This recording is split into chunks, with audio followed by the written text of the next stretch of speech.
आज की शायरी उन उदास लोगों के लिए कि जिनको सुनने के लिए किसी के पास वक्त नहीं। मेरी जिंदगी पे न मुस्कुरा, मैं उदास हूँ। मेरी जिंदगी पे न मुस्कुरा, मैं उदास हूँ। मेरे गुमशुदा मेरे पास आ, मैं उदास हूँ। किसी वस्ल में भी बकाए सोजिश हिज्र है, किसी वस्ल में भी बकाए सोजिश हिज्र है। गमे आशिकी जरा दूर जा, मैं उदास हूँ।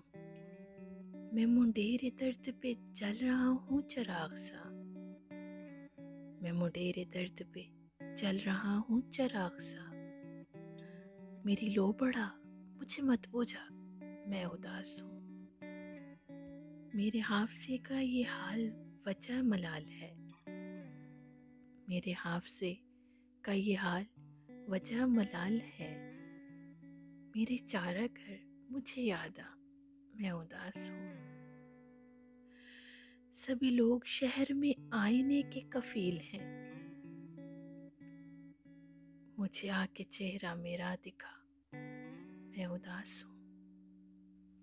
तेरा मुस्कुराना जवाल है मेरे दर्द का, यूं ही बात बात पे मुस्कुरा, मैं उदास हूँ। मेरे लब थे ज़ैन किसी दुआ से सजे हुए, मेरे लब थे ज़ैन किसी दुआ से सजे हुए। मुझे लग गई कोई बद्दुआ, मैं उदास हूँ। मेरी जिंदगी पे न मुस्कुरा, मैं उदास हूँ। मेरे गुमशुदा मेरे पास आ, मैं उदास हूँ। शायरी अच्छी लगी तो चैनल को सब्सक्राइब करें और वीडियो को लाइक करें। शुक्रिया।